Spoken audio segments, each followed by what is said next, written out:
The Sony 1000XM3s are arguably the best wireless noise cancelling headphones money can buy right now, but they have one major flaw: comfort.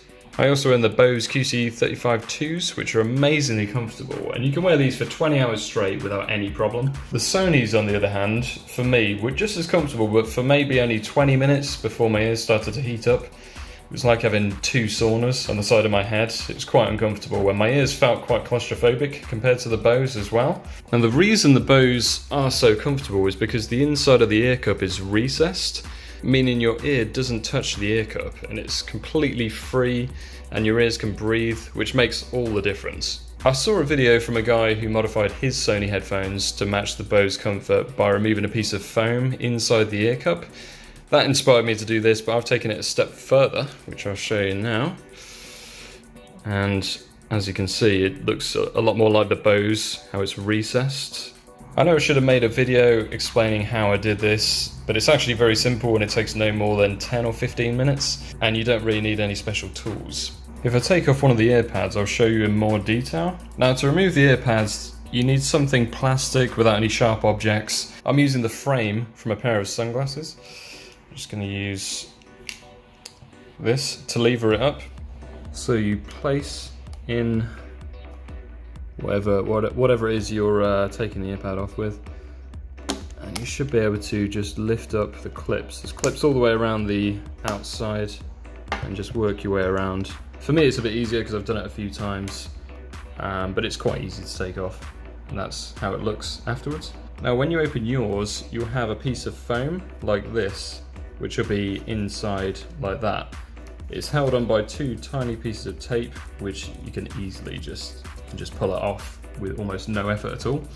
So put that aside, and the next thing to do is you need to remove the thin flexible material that covers the inside here.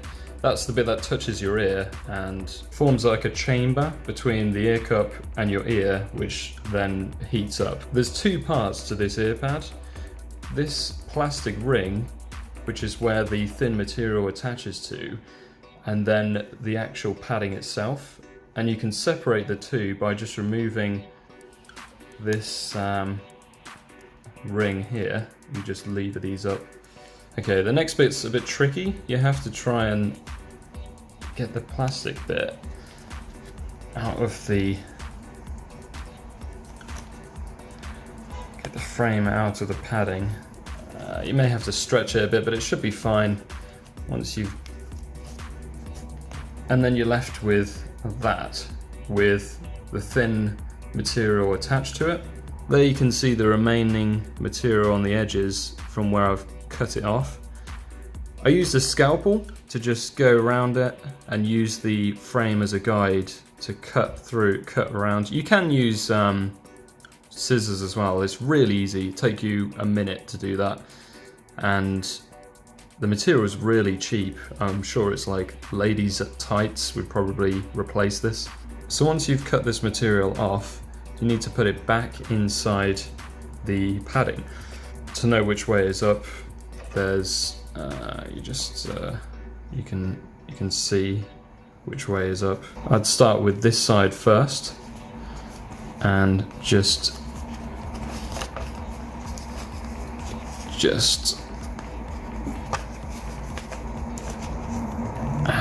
try and get it in there. It should be okay. It flexes a bit, so it shouldn't be too difficult to get it in there.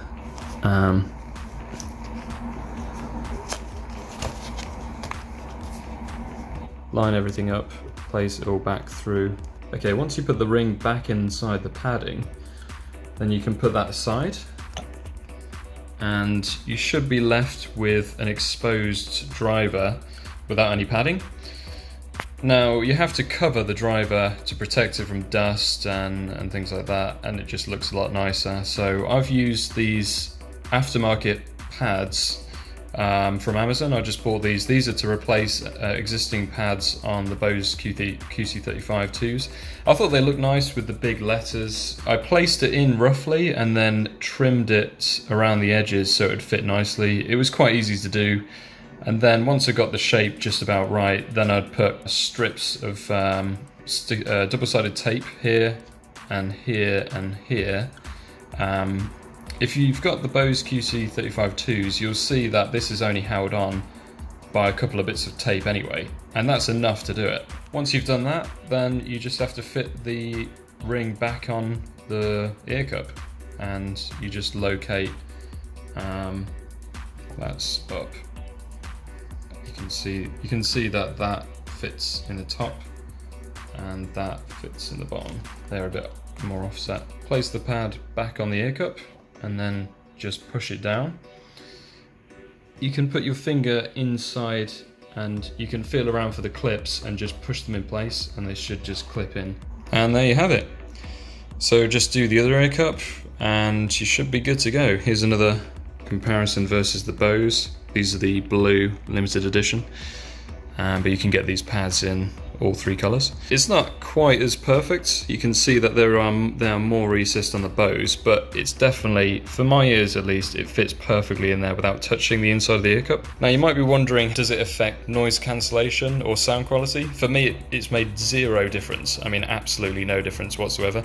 I would assume the foam is just for padding, just to protect the driver a bit more. So after I made this modification, it made a huge difference. You know, like I could wear them for really long periods of time without any discomfort. My ears never heat up now, they never sweat anywhere near as much as they did. The comfort is almost exactly the same as the Bose. I would still say the Bose is slightly better, just edges it because it's a bit lighter and it has just slightly less clamping force on the head, but otherwise it's pretty much exactly the same. Good luck, and if you have any questions or comments, just let me know below.